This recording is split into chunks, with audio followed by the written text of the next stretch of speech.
Legit, I had to refilm this whole entire video. The audio sucks because I'm using my phone's mic. So yeah, if you guys wanna see better quality videos, seriously, I'm dead ass serious. Please help me get over 1,000 subs and get me more view hours and more views. Let's get started. Okay. I don't know. I'm in this middle ground where I'm kind of disappointed, but kind of not. Let's get started. With the HomePod Mini, $100. Honestly, a waste of money. Honestly, you guys can pick up something better than a HomePod, which sounds much better. Or if you're trying to look for a speaker with an assistant, you can always go to the Google's Google Assistant speaker, which sounds better, and plus you can get a cheaper version, which might sound okay, or an Alexa, which you can also get a cheaper version of it, and it will still sound good. Don't get the HomePod at all. Really, seriously, don't get the HomePod at all. Next, the iPhone 12 mini, 12, 12 Pro, and 12 Pro Max. This time Apple kind of messed up that naming lineup again. Not in a sense where they had Roman numeral numbers with their previous products, the 10 and 10s, 10s Max, 10R, but in a sense where they skip the numbers. So originally they had skipped the 7S naming, the 7S Plus naming for the 8 and 8 Plus, but skipped the 8 and 8S and 8S Plus naming, the 9 and 9, the 9 Plus, 9S, 9S Plus namings, and went to the 10. And then instead of calling this phone the iPhone 11s Mini, iPhone 11s, 11s Pro, and 11s Pro Max, they called it the 12. What's the point of having the S namings on all the other products if you're not gonna freaking be consistent with your namings? Why? Of course I'm not gonna pick it up because I don't make much money. I make legit minimum wage. Fuck me.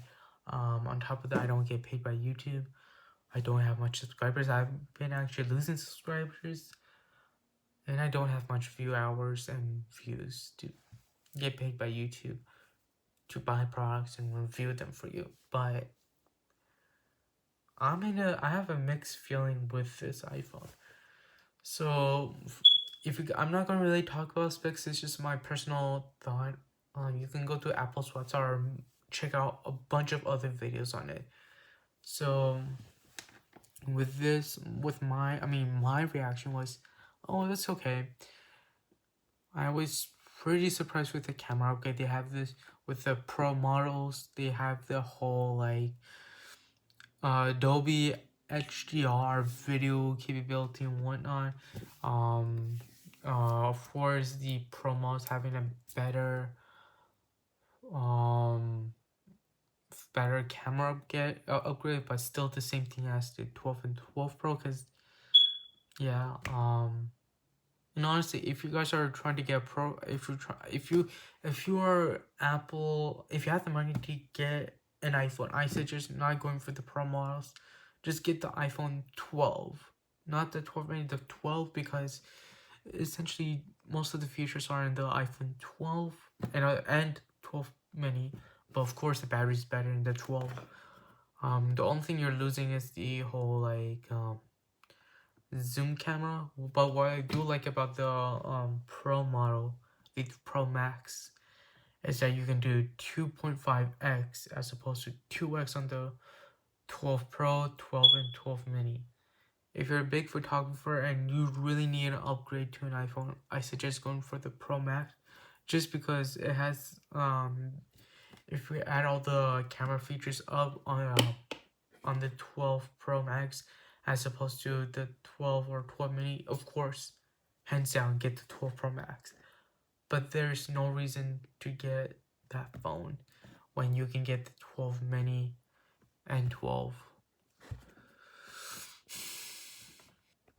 On top of that, no USB Type C. Not on the Pro models. I mean, look at this. They added USB Type C on like I don't know. I mean, I think the iPad Mini is kind of like, I want to say cheap because they have a more cheaper iPad, but I guess the mid-range iPad, which is like $500-600, and then they also have it on the iPad Pro models. Why don't you just add it to 12, or just add to all the whole entire lineup, or just add it to the Pro lineup when you're paying extra money? And why don't you add the high refresh rate on the Pro models if we're paying extra?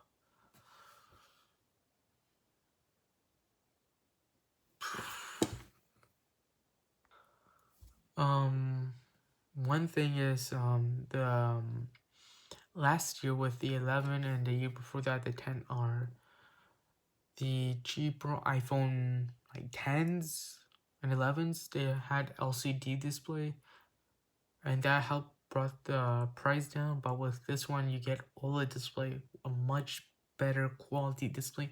On top of that, they upgraded the resolution to 1080p, which I'm happy. Which I think it's worth buying the 12 mini or the 12. On top of that, they have a blue color, which I'm really excited for, and then for the promos, they changed up the gold color, and it looks more like gold that you would see in a cartoon or a movie when they're trying to show, the actual gold brick or something like that, which I'm pretty excited for. And one thing which I'm kind of surprised, and I think all companies should do, is um we all have power adapters, wall adapters and whatnot. Um, we all have it from like 12, 11 years ago. What's the point of having more wall adapters when we get the phones? What I like about Apple's strategy with this is they were like, hey, we're not going to give you a wall adapter because everyone has one. We're going to drop that, not give you it when you buy an iPhone. And that's because they're trying to be environmental friendly, which anyway makes sense. Because from our side, we tend to throw away adapters. We don't use them at all because we already have one. So might as well just not give you a wall adapter when everyone has one. I'm pretty sure like you can get one for $5, but on top of that, you already have one. With that, you don't even get your the wired earbuds to that connect to your lightning port. They were selling that they of course were selling the lightning earpods ever since the iPhone 7 Plus dropped the headphone jack, and now they're like, yeah, you don't need it because I'm pretty sure you already have earbuds with you. What's the point? I was like, yeah, this is actually a good thing. Which comes to the presentation of the box. And if you can go on Google Image, they actually showed it on the keynote of how thin the box is for the iPhone, because all you're getting in the iPhone is the phone itself and the fast charging cable, which is the Lightning to USB Type C, which is great. But no actual USB Type C port on the iPhone itself. Just why? Of course, so the cameras are like one of the major features, like upgrade features, but there's a new feature they added, which is the whole MagSafe charger. If you guys don't know, Apple used to on their MacBook laptops, they had this magnet charger where you would put, it's like a normal charger you plug into your iPhone, but it was magnetic. So if you had tripped over the charger, the wire, whatever, it would magnetically like come off, which is good. They decide to remove it for USB Type C, which I understand.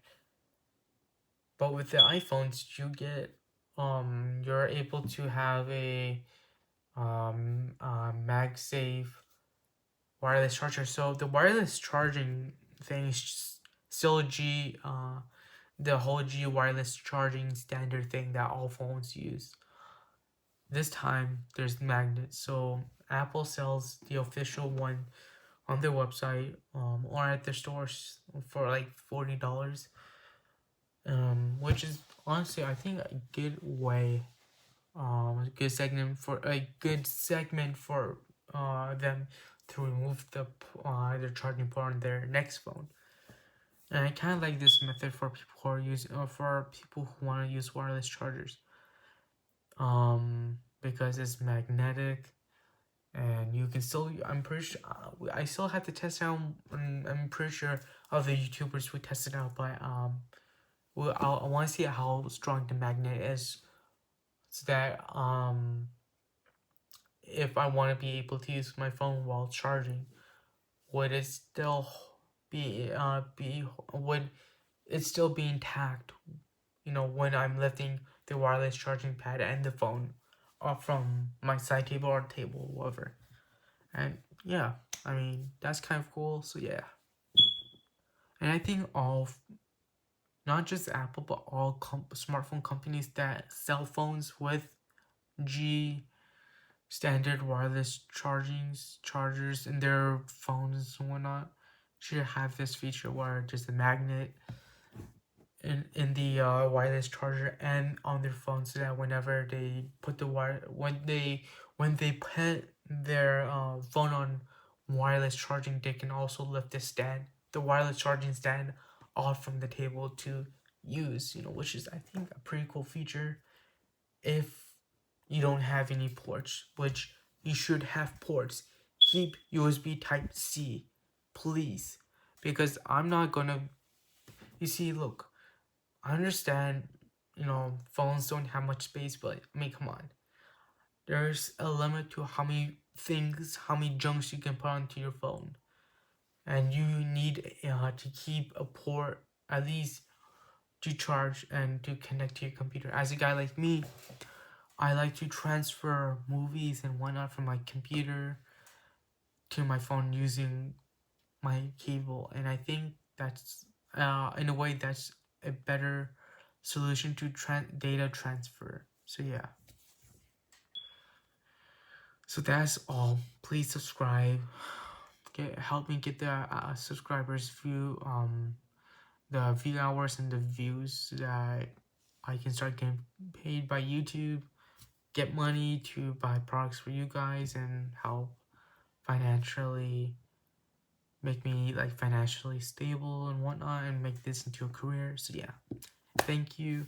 Have a nice day.